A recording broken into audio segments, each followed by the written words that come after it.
Welcome to everybody, all the participants from all over the world.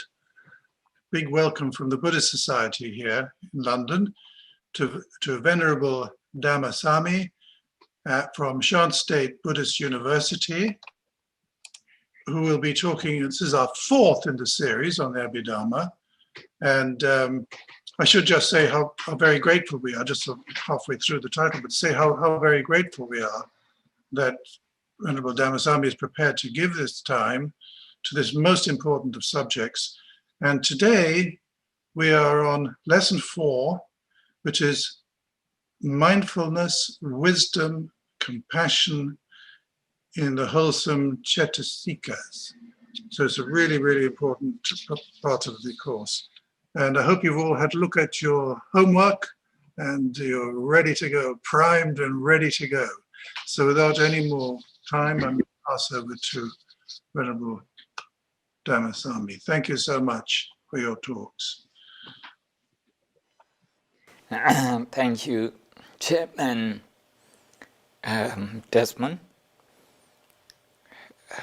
The introduction, especially from you as the President of the Society and also as a psychiatrist, is very much appreciated. Now, as usual, shall we begin our lesson by reciting Namo Tassa in homage of the Buddha. Namo Tassa Bhagavato Arahato Samma Sambuddhassa. Namo Tassa Bhagavato Arahato Samma Sambuddhassa. Namo Tassa Bhagavato Arahato Samma Sambuddhassa.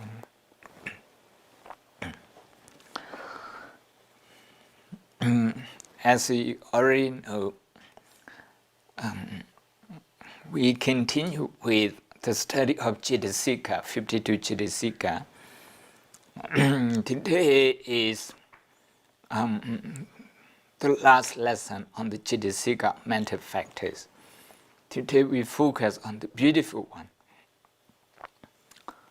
The text called them beautiful Cetasika, meaning wholesome Cetasika. As I mentioned at the end of last week, that you should at least familiarize yourself with the list, which is 24. Okay, there's 24 on the 25 on the list. 25 beautiful mental factors or Cetasikas. Among the 25, I'm going to focus or emphasize on mindfulness, wisdom, and compassion. I try to relate the Cetasika to you. What you hear every day, the word like mindfulness, the expression like wisdom, compassion, they are part of Cetasika. And they are wholesome ones, beautiful ones.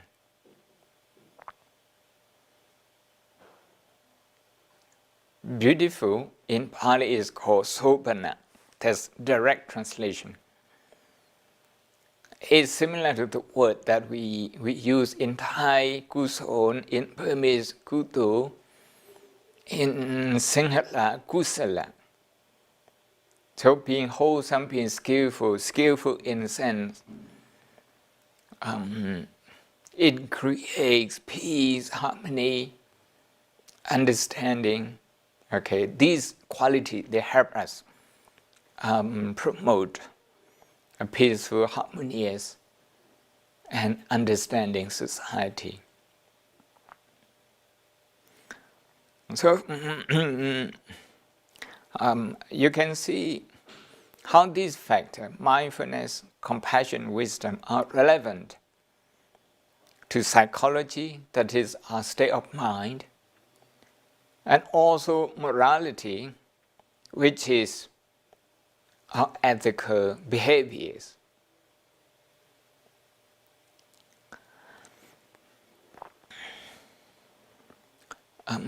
with this, I'd like to bring you back to the diagram that I started last week.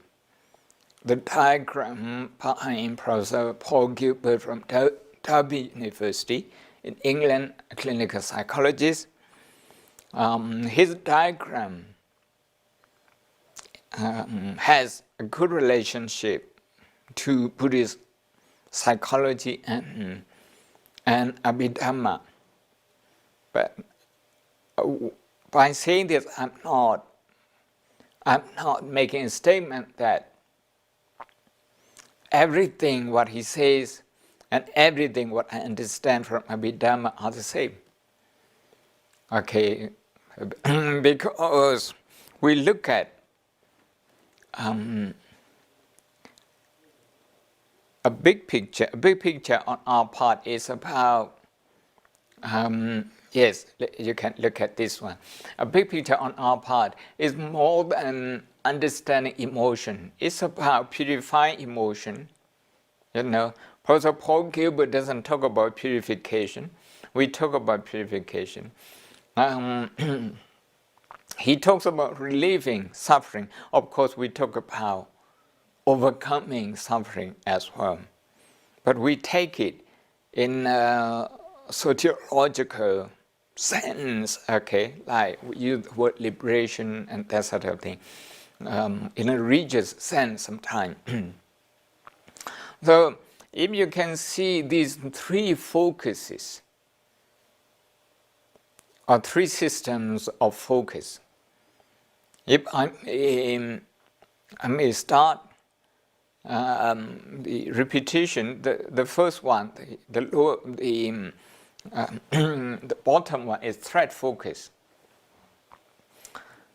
That's when we are in fight and flight mode. Okay, when we are looking for protection, when we don't feel secure, when we feel threatened, as a result, we are looking for safety seeking.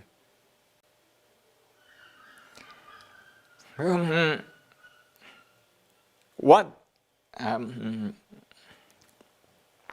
Professor Gilbert agrees with Buddhist psychology and Abhidhamma, or the whole Buddhist philosophical system, is that this threat focus, although the intention is very well meaning, okay, is very good because we need protection, we need safety. But most of the time, we overdo it and we can't shake it off easily. As a result, it becomes inhibiting, meaning it hinders. Okay, it hinders our thinking. Not just clinical psychologists like him, but neurologists, many neurologists who studied this subject also agree that at that moment, when our brain is working with the amygdala, that is at the back of our brain. At that moment,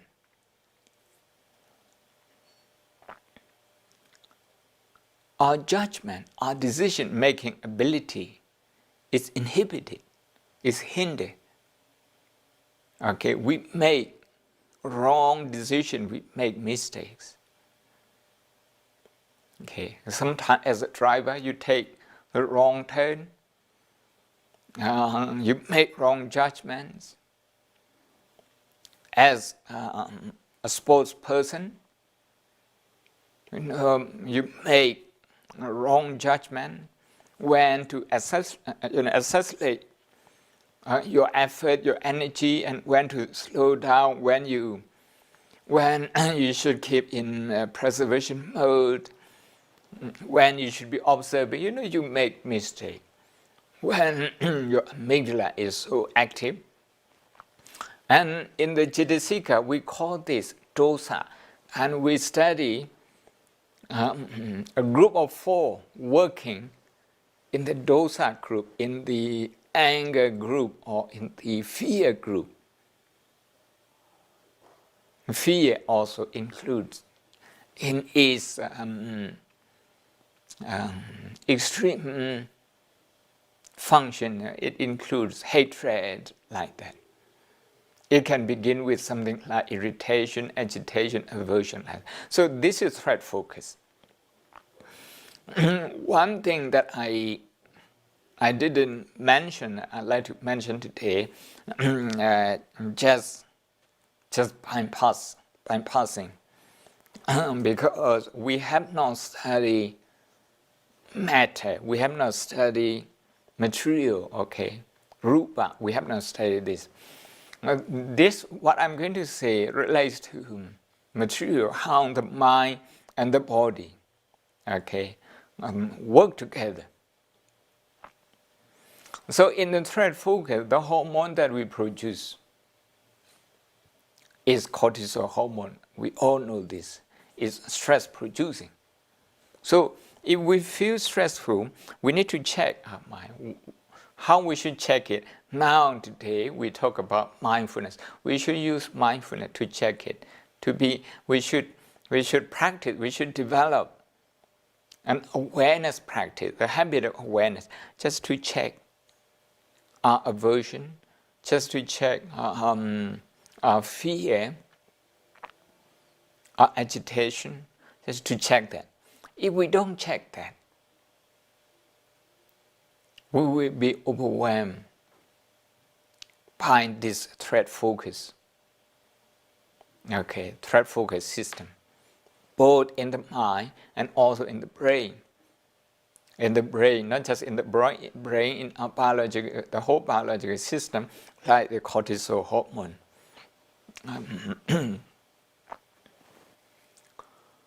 So Paul Gilbert talks about, he talks about anger, anxiety, disgust, and I have added quite a few last week and also now.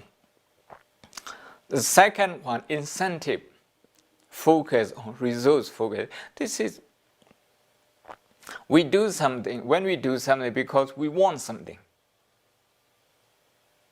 Okay, we're incented to do something.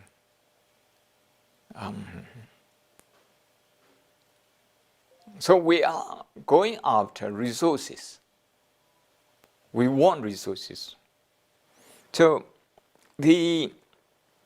when we want them, when we want the resources, and then we pursue them, we make effort.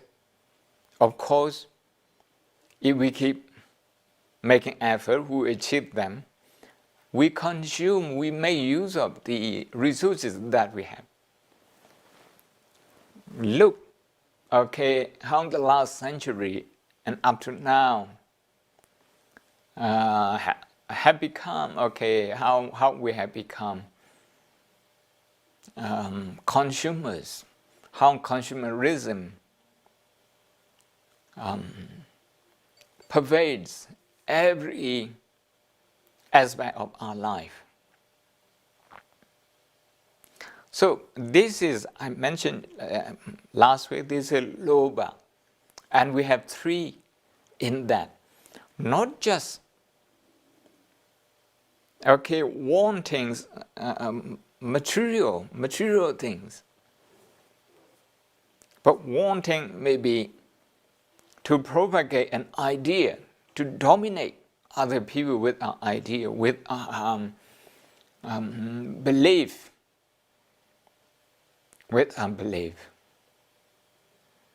Say if two people, they both prefer different songs and different types of music, and look, if they try to convince each other, look at their behavior. That's kind of incentive focus. Okay, people feel very driven, and they feel that they live for that vitality. They feel they live for that.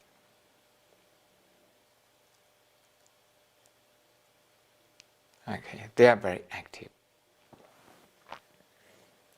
They are always excited talking about what they want.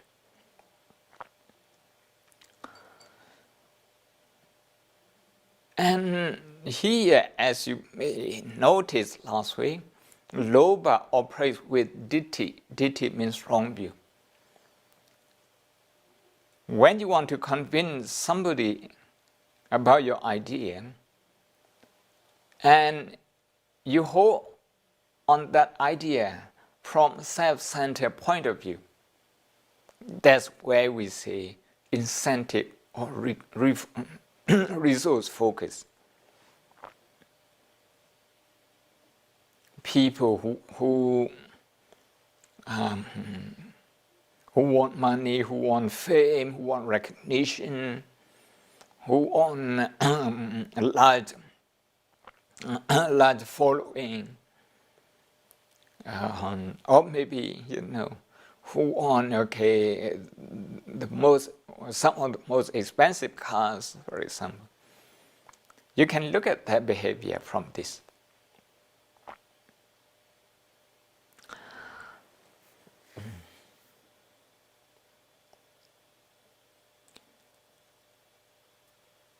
Today, our focus is not wanting and affiliative focus, this one. This is the when the hippocampus area of the brain is working. Okay. In terms of physiology, in terms of biology, people say this is where oxytocin hormone is produced. Affiliative focus means you feel connected. You feel connected with the people.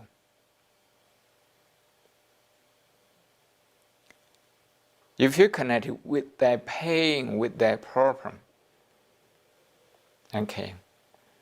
In the middle of a pandemic like this, if we don't feel connected with the pain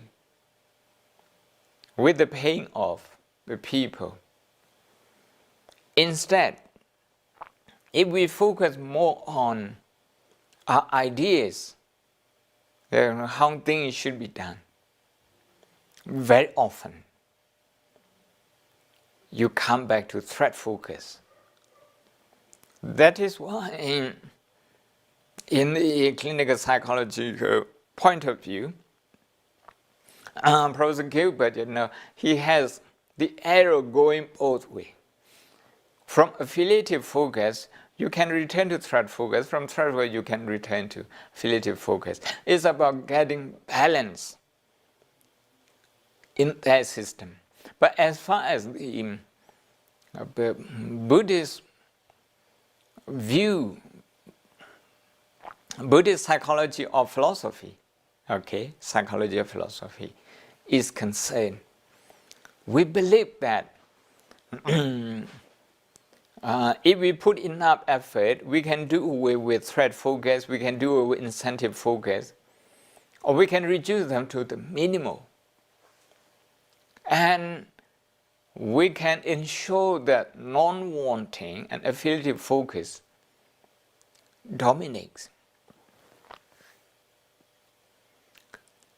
Non-wanting or affiliative focus, how do we become affiliative to other human beings?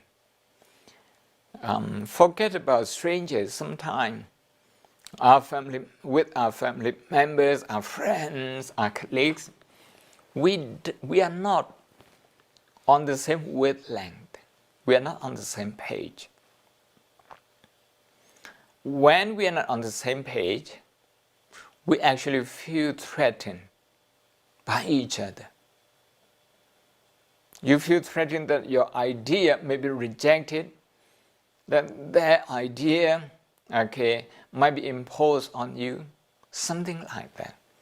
If that happens, even if you are related through blood, you're not going to be not going to be able to connect with each other. That is why we talk about wisdom and compassion. Wisdom in which sense? Wisdom in the sense of understanding problem as a universal, as transcending, transcending family, transcending community, transcending nationality, transcending national borders, transcending colors, social status. To understand a problem in that way is called wisdom. Okay, is called wisdom. This to understand problems as being universal, the universality of the problem. In other words, when we talk about a problem of a community, a problem of a country, it may be health, it may be education, it may be psychology, it may be mindset, it may be culture, it may be economy, whatever we say, whatever we talk about. If we personalize it and we think this problem is unique to us, is unique to us, and we are not closer to wisdom, okay, because we don't recognize the common humanity. Common humanity means, okay, now this pandemic affects every nation. Some people, they don't even recognize that this problem is there. They think it's a hoax. Whatever their belief, whatever their view, if we see that those people, they are as affected by this problem as we are,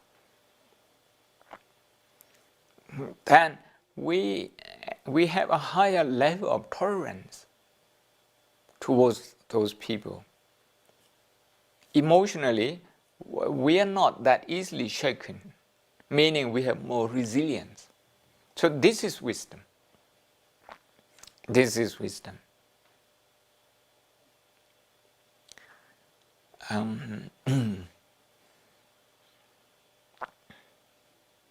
People can't go to work. Some people they even lost their job. In many countries, students in a country return to school. Life becomes life. Okay, has to get used to new normal. Okay, new type of normality.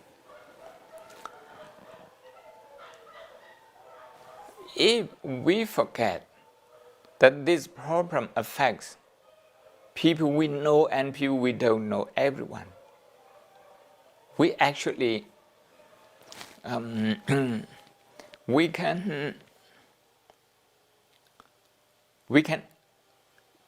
end up in the threat focus system and behave in a way that is unwholesome. That is unwholesome. So when we have wisdom, meaning when we see a problem as common humanity, at that moment it's a lot easier to relate to people emotionally. Wisdom is not about emotion, it's about being rational, it's about intellectual understanding. Okay, it's about having the right attitude. But when we talk about compassion, this is about emotion. Is emotion intelligent in a sense? Is part of wisdom. In Theravada Buddhism, we consider compassion as part of wisdom in the Noble Eightfold Path.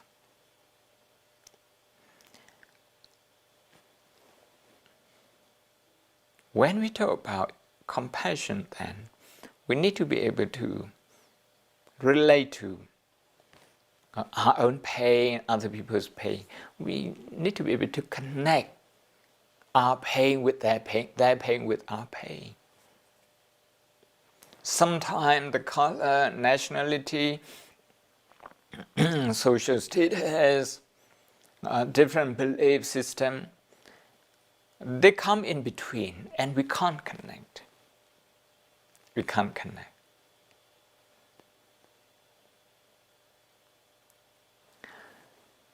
You can try this, okay. If you look at news websites like the BBC, the CNN, NBA, whatever, if you look at that website, if you read the news, you read about the COVID-19, the coronavirus. You read about different regions of the world. Europe, okay, the United Kingdom, and now, okay, that Brexit has happened. Now we are not part of the EU anymore, officially. Although in some way we are still related. If you look at the surges in the coronavirus cases in the continent and in the UK, if you feel the same pain, now your compassion is working. But if you're more interested in the UK, you feel the pain of those affected. But when you look at the news from Europe, if you don't feel the pain as much, this will affect, this will damage your compassion level. Because the affiliated focus is not working properly. Okay, your connection with the pain in Europe is not strong. This can be applied, okay, between India and Pakistan, between India and China.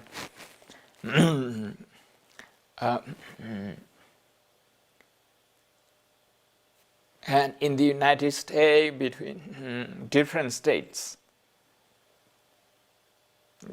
Some may be governed by Democrat governors, some Republican governors. If you don't feel the pain in equal terms,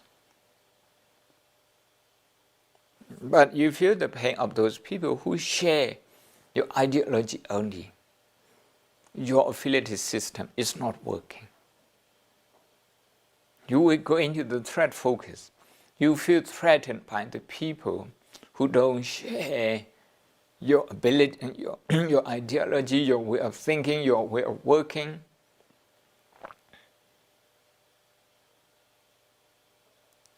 You're professional, you're going to feel threatened by those people. When you feel threatened by those people, that will hinder your judgment. Okay, that will hinder your judgment.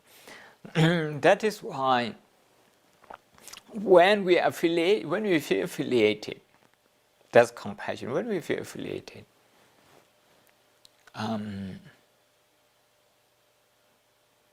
with those people's pain, those people's problem, those people's sadness, their losses, when we feel affiliated with them, actually we feel safe. We don't feel threatened. That's the nature of kindness. That's the nature of compassion. the nature of compassion. And in that moment, because you don't feel threatened,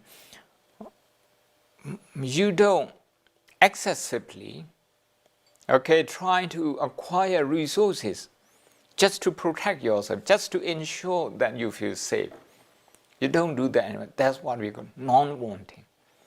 Non-wanting in the Cetasika, 25 beautiful Cetasika, is called alobha. Alobha is non-greed. That means generosity. So you are generous towards people when you feel affiliated to their pain. You see, the Buddha always talks about problem. The word problem is called dukkha. He formulates the Four Noble Truths, the central philosophy, his central philosophy, around dukkha, around problem, understanding problem. So in understanding problem, I have just described at two levels. Intellectual level and emotional level. Intellectual level, we call this wisdom. Emotional level, we call this compassion. They are beautiful. But in order to develop compassion and wisdom, what we need is, we need to be aware of the present moment. What happens in our body, in our mind, what happens in the world. What happened with our neighbors? What happened with the employees, the underprivileged? What happened to them? It's about being aware of them. This is mindfulness. So, in that sense, you can see the diagram, content, safe, and connected. That's the emotion that you get. You feel contented. You also feel safe. You also feel safe. Why? Because you feel connected. As the mother, maybe human being, maybe animal mother, they themselves may be hungry, but if their baby is hungry at the same time, they would feed their baby first, because they can connect with the pain of hunger in their baby. The baby may not be able to connect with the mother's hunger, but the mother can connect with her baby's hunger. Because of that, the mother feels very safe at that time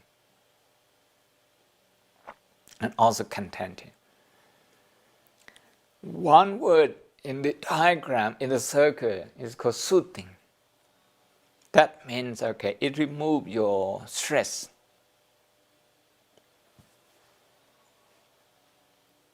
It removes your confusion. With this, we are going to look at the next slide, which is the factor. Now, you have got an overview of the three circles, and I have described in brief mindfulness, wisdom, and compassion. Where do you find mindfulness? Is the second one, number 29. And where is wisdom? Wisdom, the last one, is called non-delusion. That's wisdom.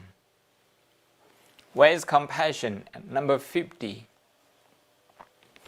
So I extract those three to give you an overview of beautiful Cetasika. We all need this, not just Buddhist monks. Not just Buddhist monks.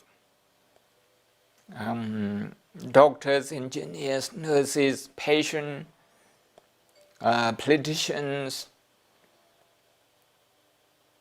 business people, employers, employee managers, and their colleagues. Everybody needs those three. In the workplace, when there's a problem, if you can connect with the pain of everyone related to that problem, and you will start feeling threatened, and you are not as forthcoming as you should be anymore. You're not very creative in solving problem. Instead, you become self-centered. Self-centered. So that kind of behavior is not helpful, okay, in the workplace. If we look at the list of 25, I have explained about mainly 3 of them. We are going to start with the first one, faith. Okay.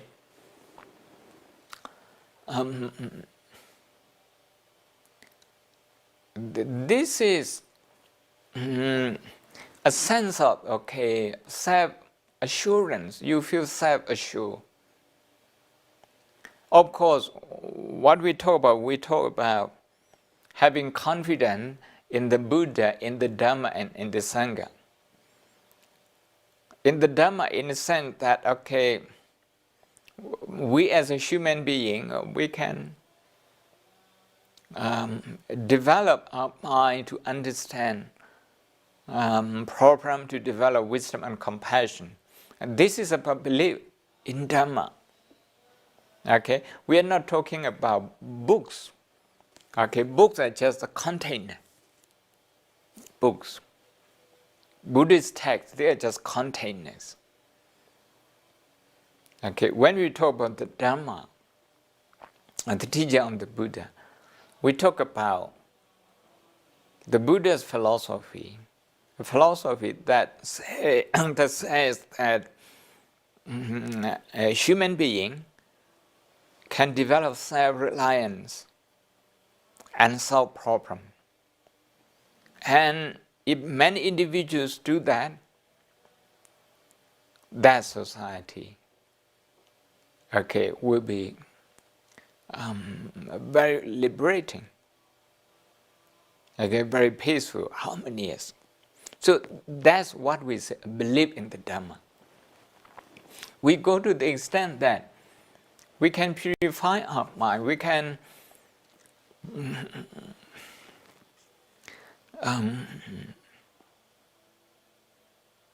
eradicate the threat focus and the incentive focus. And then consolidate the affiliated focus. So,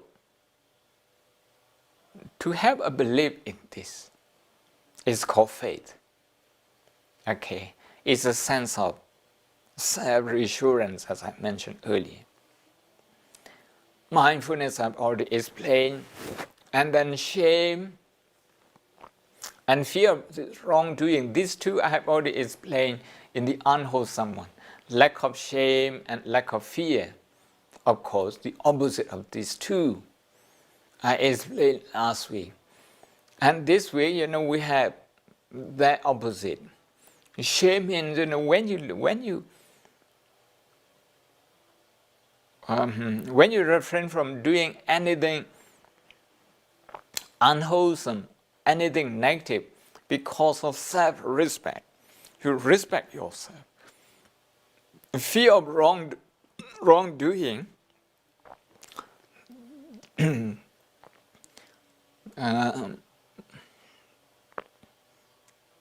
this means when you refrain from doing something bad, something immoral, something corrupt, because you respect the society, because you respect others.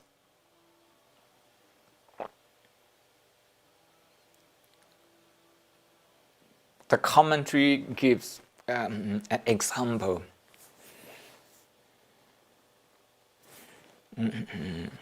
Maybe a piece of iron, a bar of iron, an iron bar. One is cold, one is hot. One is red hot, One is very cold, but the cold one is dirty. It's dirty with cow dung, with something else. You don't touch it, although it's not as dangerous as the hot one. You don't touch it because you respect yourself, because you feel disgusted, because it's disgusting. So you don't do that. So out of self-respect, if you avoid any untoward behavior, seeming behavior, unbefitting behavior, this is called to have shame. Is a beautiful Cetasika. These two, I mentioned last week, shame and fear of wrong, these two together, in popular term we can call them conscience. We have our conscience.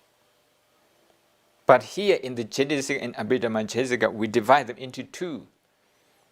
You have conscience because one is you believe this is wrong and you respect yourself, you don't do that. The other one is you believe it's wrong and it's going to affect other people. You fear the consequences for other people. So these two together, the Buddha said, they are the guardian of the world, the guardian of the moral world, the guardian. Without these two, we don't have guardians. We need to promote conscience in the children, among ourselves, in the literature, in the culture. We should promote them. And you have non-greed and non-hatred. They are quite easy to understand. Non-greed, in a sense of generosity, being generous. In a sense of being able to let go, feeling safe to share. Some people they feel threatened and they don't share. They feel threatened. Or they fear that they may not have enough, so they don't want to share. So in the minds of generous people, there is secure feeling. Secure feeling.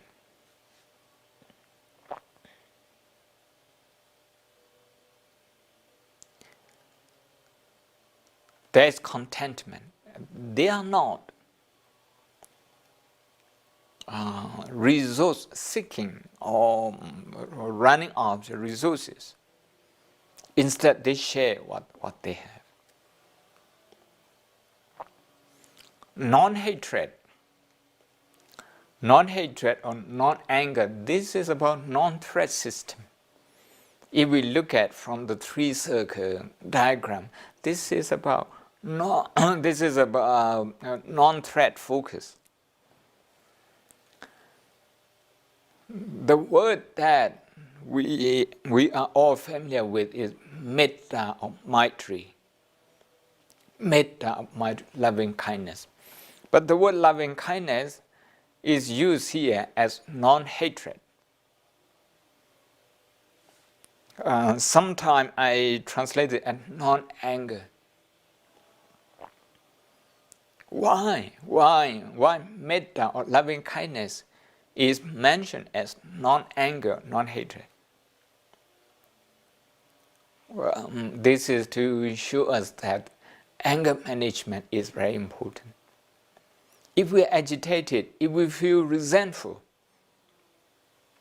if we get angry often, forget about metta, forget about loving kindness.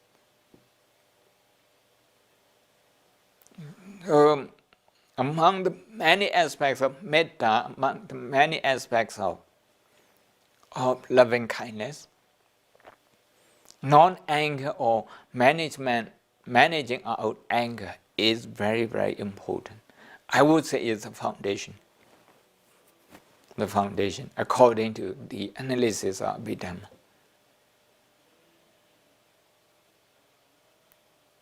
Sometimes we justify our anger. It's something like you justifying the stupidity of somebody and you burn yourself. You burn yourself with fire. It's not a wise solution. That is why the Buddha said, if you want to solve a problem, first manage your anger. We know when we get angry or when we resent as somebody's behavior, somebody's attitude towards us, we can see how we are no longer affiliated, connected to that person. It's quite easy to see this. And the next one is neutrality of mind. This is sometimes called equanimity or upekkha. I should say here that upekkha is not about ignoring. It's not about ignoring somebody's pain. Unfortunately, the word upekkha is understood in Burmese, Thai, Sri Lankan culture as ignoring or giving up. No, it doesn't mean that. It means a balanced state of mind. Okay, you still feel connected, but emotionally, intellectually, you are balanced at that time. You are not shaken. This is to say, the mind is free from biases. The mind is free from being inhibited, being hindered by hindrances.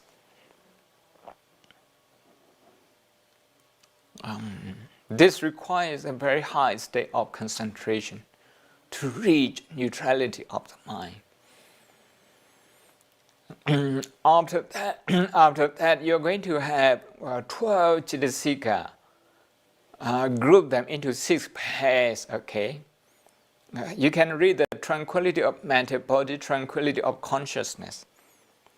First is tranquility, then lightness, then malleability, willingness, proficiency, rectitude.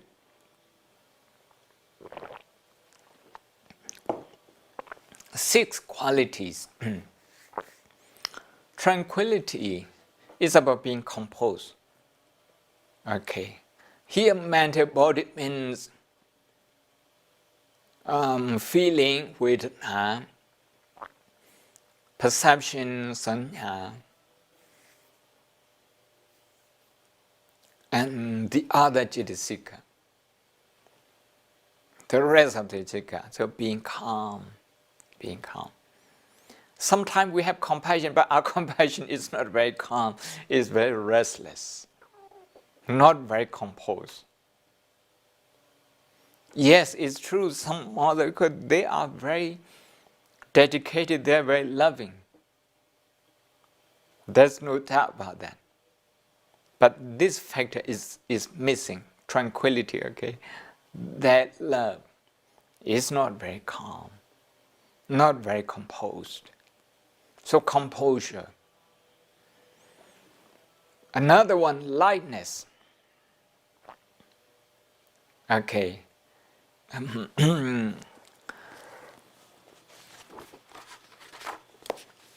This one is about, the opposite of feeling sluggish. It's about being buoyant.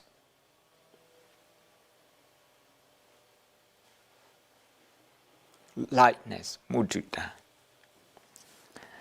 The third one is mudita.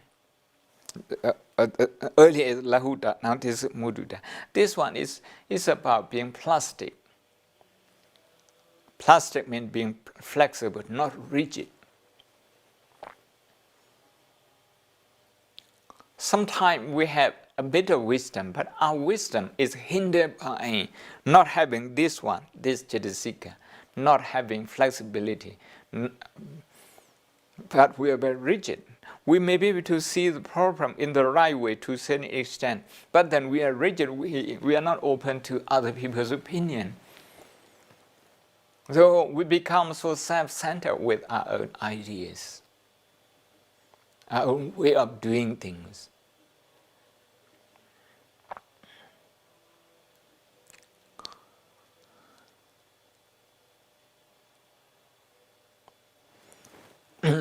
One of my experiences, okay, with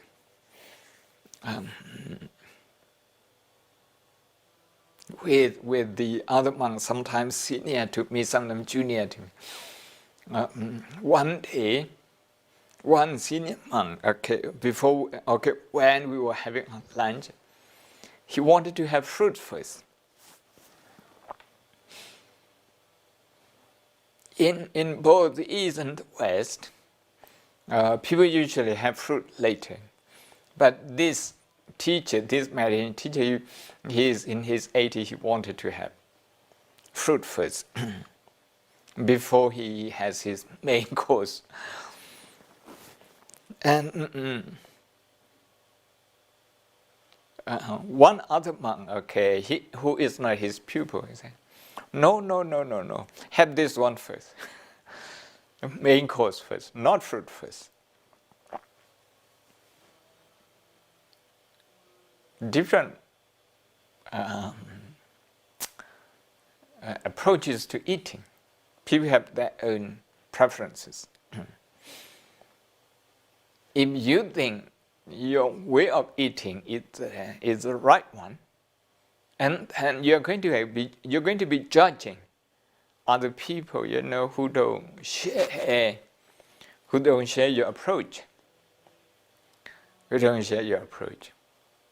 So people fight all the time in politics, in academics, at work, in the boardroom, even between husband and wife, because people have different ideas. And when they don't have this this factor,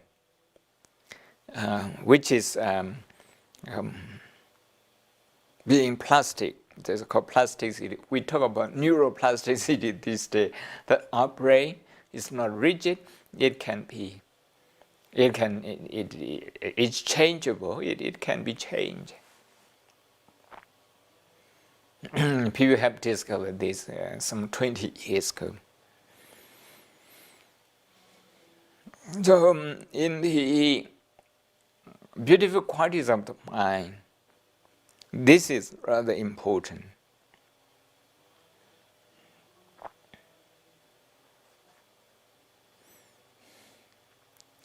The fourth group, or the fourth pair, is wildness. Wildness. This means, it's about workableness, it's about serviceable. Serviceable means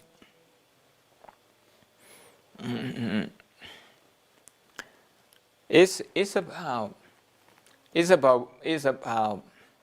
being ready to work. It's about being ready to work.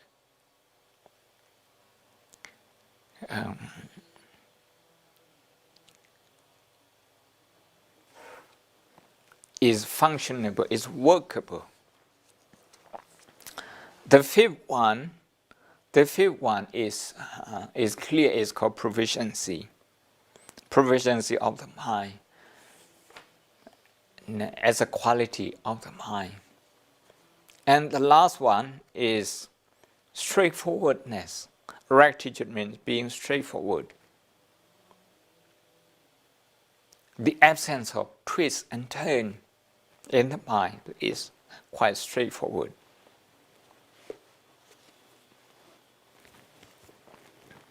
The mind is not easily deflected. And we can call this being straightforward, being honest, being open, all those. These 6 pairs of Cetasika qualities, and with the other, altogether 19 of them, we call them beautiful universal, meaning in everything beautiful, in everything wholesome, they are there. They are there.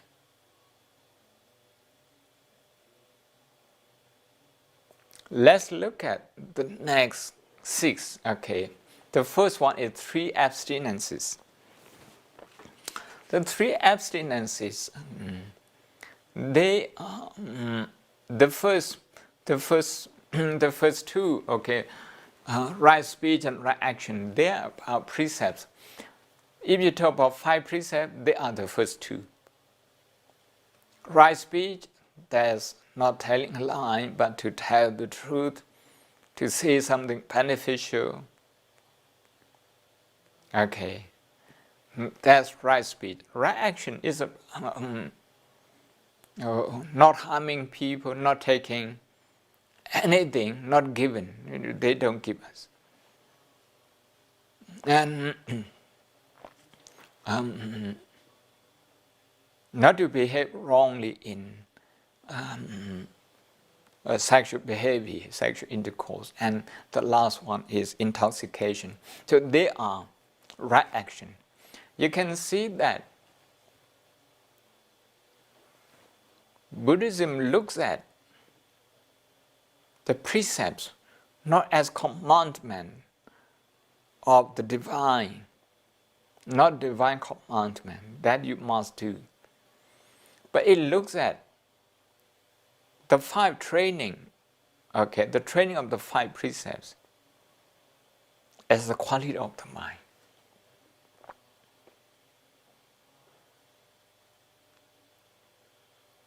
Right speech, right action. Behind those right speech and right action, you see Cetasikas qualities. And then you have 2 unlimitable qualities, compassion and appreciative joy. Actually, there are 4 of them, 4 Brahma Vihara, 4 divine qualities. Where are the other 2? The other 2, one of them is non-hatred, the other is neutrality of the mind. So if you compare those, if you combine with those 2, altogether they make 4 Brahma Vihara, the divine qualities, metta, karuna, mudita, upekkha. These are the Pali word we are quite familiar with. Unlimitable, why? There's no limit. This one is about emotional quality, that we can extend this positive emotion to everyone, even to the people who disagree with us, who belong to the other side,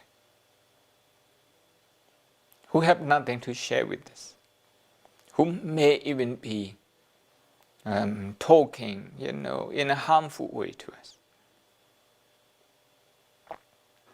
The Buddha said it's possible, the mind has this capacity to expand, to include them, or to relate to them, to feel affiliated to them. If you do so,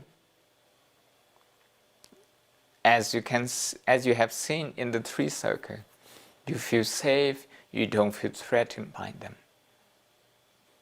Otherwise, if you feel threatened by the people who speak negatively about you, then first you need to look at your mind. Where is your mind? Is your mind in the focus system? Then you need to bring in mindfulness to work on that insecure mind.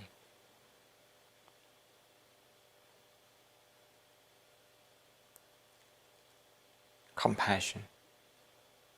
I mentioned earlier, I explained quite a bit earlier how wisdom and compassion are related.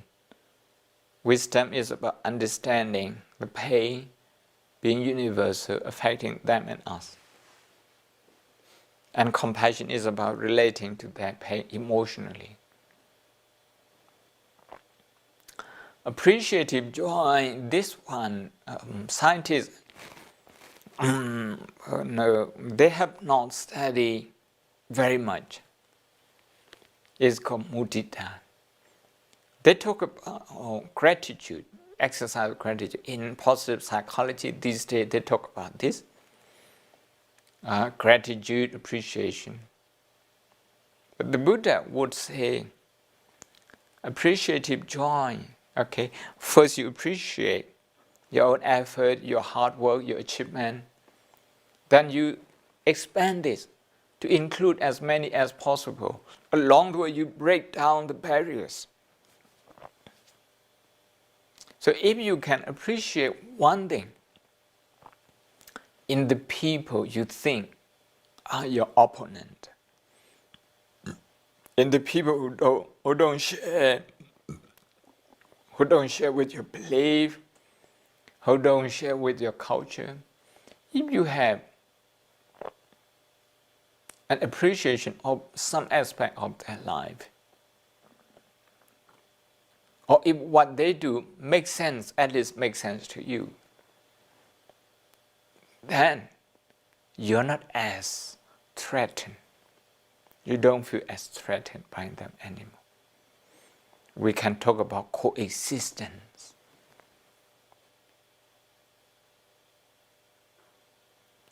I would say that this appreciative joy also produces oxytocin hormone. As a result, you feel safe. And this is also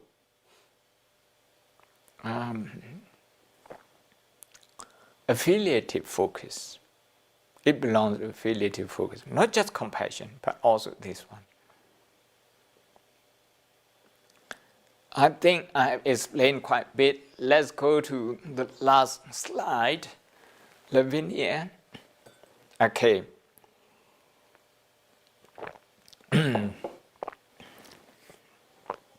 This is about application, okay, application of the Cetasika. This diagram is from Tara Prash, an American Buddhist and psychologist. She has her own website. Okay, Tara Prash. Prash is Brach. She talks about how people respond, okay, to the COVID virus. You can see the three zones: fear zone, learning zone, and growth zone. 3 zones. In the fear zone, what do we do? This is our behavior, okay, how people do. So people search and share everything they can find about COVID. They send it to their friend. Look at this. Okay, they want to share everything.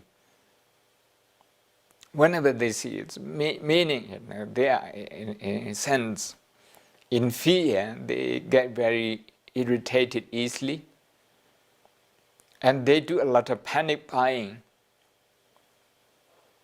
Maybe toilet roll, maybe food, maybe many things. Okay. So people in the fear zone, in the fear mode,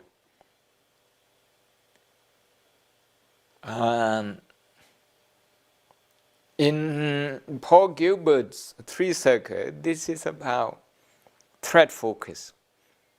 In the Cetasika, this is about dosa. We talk about the 4 dosa, okay. Forget about the COVID-19, say tomorrow, I wish, okay. Tomorrow, if the COVID-19 is over, many people will still live in fear zone. If not for the for the old virus, if not for the new viruses, They might feel threatened by other people at work, by their neighbor having a nice car, by somebody dressing up very smart. They might feel threatened by them. By somebody getting promotion, getting elected, okay? They might just feel threatened by those people. So this is fear zone. When in that situation, what do? You victimize yourself. It's a besieged system, besieged mentality. So you look to blame, you seek to blame other people. So a lot of complaining, a lot of negative speaking, a lot of negative posts, okay, on Facebook, Twitter, Instagram, a lot of negative comments like that. What we need then, we need mindfulness. We need to bring mindfulness to look at our emotional reaction, where we are, which zone. Is it fear zone? Is it in the threat focus? Is it in the four dosa group of Cetasika? Dosa is Machariya Gokucha. Is it in that group? So if we bring mindfulness, now mindfulness belongs to the beautiful group of Cetasika. If we bring mindfulness we put some gradual break to the fear. So fear would not be spinning and spinning. Instead, you would put a brake on the fear, and the fear will start lessening, decreasing. So in that reflective mode, okay, now you start having some calm moment. You will still have some fear, so sometimes you go into the fear zone, but now you also come out of that and you are in the learning zone. In the learning zone, what you do then is you start having mindfulness, you start having awareness. You are able to check your own behavior, not just emotionally, but what you buy, what you say. Okay.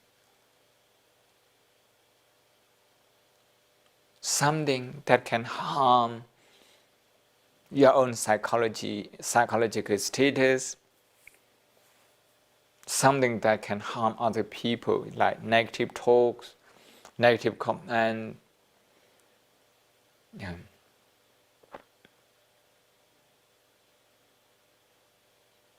One diplomat recounted to me, okay, at that time he was in Japan, when a nuclear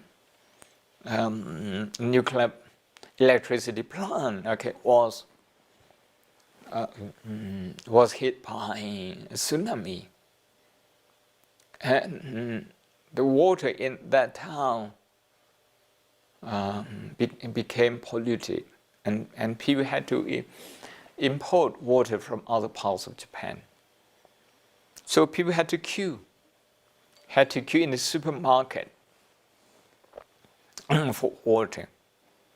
And no one put up notices, okay, how to behave and how much you should buy. And you shouldn't buy more than this, more than that, more than which amount of bottled water. There were no notices. People queue, and when they got into the supermarket, they bought only one bottle. Meaning, they felt so connected with everyone in the town, everyone in the queue. Okay. With only one bottle of water, they feel safe. Is it enough? Not enough. But why you feel safe? Because you feel connected with the pain of everyone. So there was no panic buying.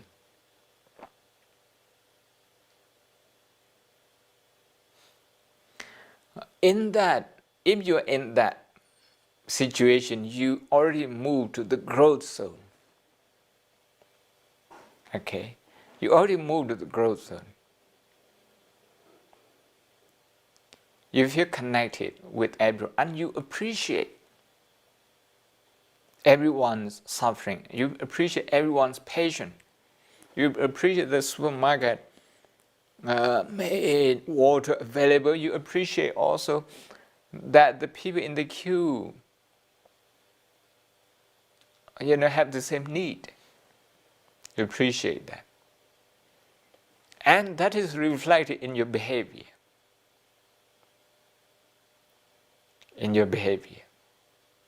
So you are thinking about how you can be of help, how you can contribute.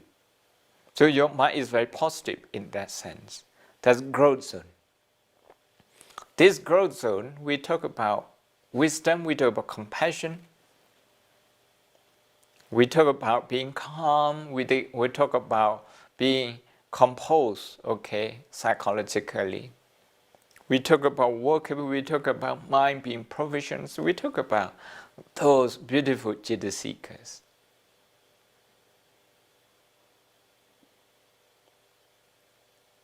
I think I have spoken enough today. Any question? Thank you very much, Bhante. That was the most lovely talk. Gives us plenty to think about and reflect on, and a lot of digesting and a lot of opportunity for practice too. There are quite a few questions, and probably one of them is a very simple one from Sarah Matheson. Can you explain mental body? Mental body is a technical term meaning three Cetasikas, three aggregates. We have 5 aggregates. One of them is material, so we take that out. So we are left only with 4 mental Cetasikas. And one of them is consciousness, which we are going to be talking next week. So we minus 2, we are left with 3 Cetasikas. One of them is feeling, Vedana. The other is perception, Sanya. Both of them, they are in the universal list of Cetasika, in the list of universal Cetasika. So 7, okay. The last one is the other 50 Cetasika, 50. So when we talk about mental body, we mean 52 Cetasika. It's just technical term, it's a jargon, if you like. Okay, thank you very much. Thank you. Yeah, it says here, this is from just a question from last week's lecture. And what is the difference between moha and worry? Between? Moha and Moha. worry. Worry is called dosa, okay. Worry is anxiety, is the same. But we worry, okay, because we don't see this situation properly. We don't see the problem, we don't accept it. Because of that, okay, we are consumed by anxiety, we are consumed by worry. So you can see in the worry there is moha, there is delusion, there is ignorance. If you don't mind me quoting Mrs. Roosevelt, the wife of President Roosevelt, Eleanor Roosevelt. One quote is attributed to her. She's sorry, not her. It's Einstein, the scientist. Sorry. And he said,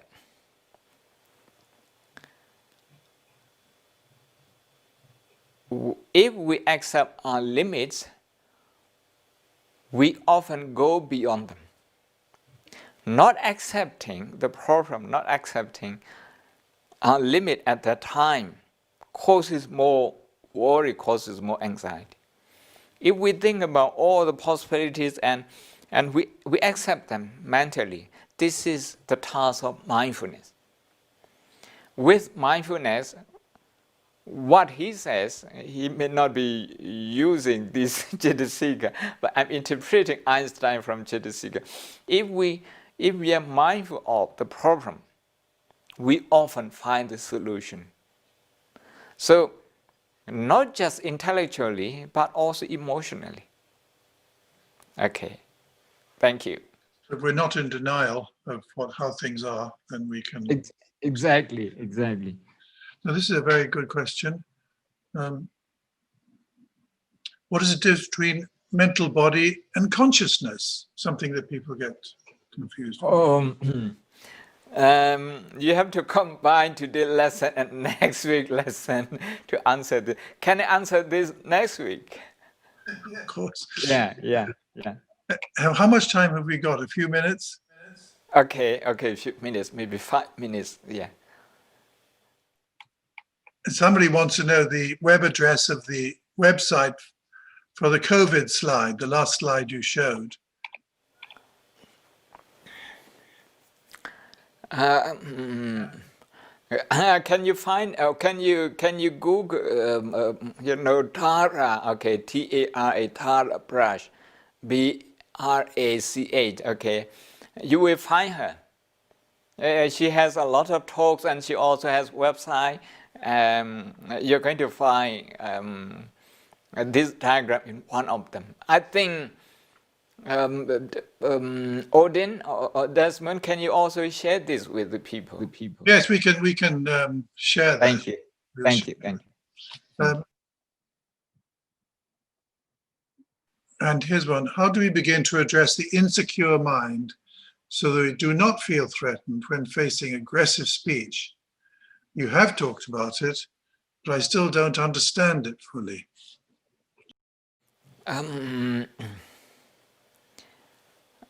Two parts of awareness or two parts of mindfulness.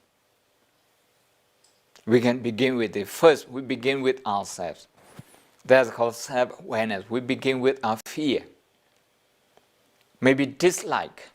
Maybe when somebody talks in an aggressive way to you, you think the person doesn't give you any respect. As a result, you feel insecure of your status, your place in the society.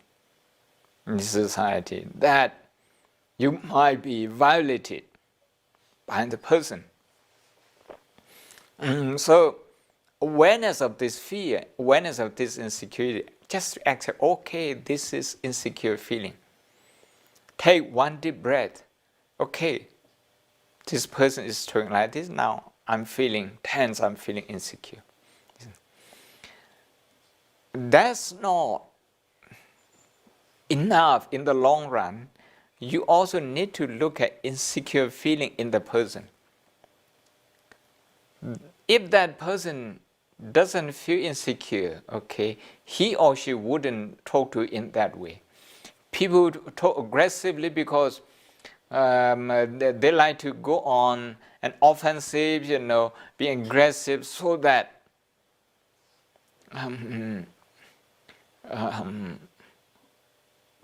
you don't impose anything on them, so that you become subdued. If you become subdued, if you become controlled, then they feel secure. The way they seek secure mind, security is in itself the expression of insecure feeling in them. So if you can connect with that insecure feeling, that would be the best, because you see insecure feeling as being universal in them and in you. I hope this makes sense. It makes a lot of sense. The problem is of course practicing it, isn't it?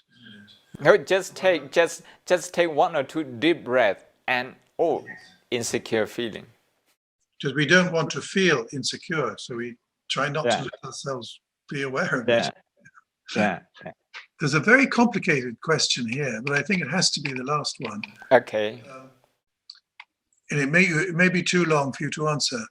And question 1, there is only 5 processes. 1, death, rebirth. 2, 5-door process. 3, mind-door process. 4, jhana process. And 5, path process. When someone is thinking about Dhamma, he is in mind-door process with concepts. We call this as thinking or cognitive process. One can think and be in wholesome, kushala state of mind. Then mind operates within the 33 or 34 Cetasikas. Then he falls asleep with wholesome dreams, which Cetasika don't operate in this case. It's a question, that is. Mindfulness sati is wholesome. So why cognition is dream sleep is changed in terms of Cetasika? How operates the mind in Cetasika when a person is in anesthesia? So I suppose, yes, well. I don't think I need to give the answer. The questioner seems to have the answer. And this is a thought processes of viti chitta viti. And we have not discussed this in the 4th lesson. I don't want to be ahead of myself. Okay, I'm sure you have the answer. Thank you. Well, I think we can probably leave it at that, as we've now got to the very end of our time. Well, can I once again thank you very much and look forward to next week. Thank you. Next week will be a lot easier. Thank you.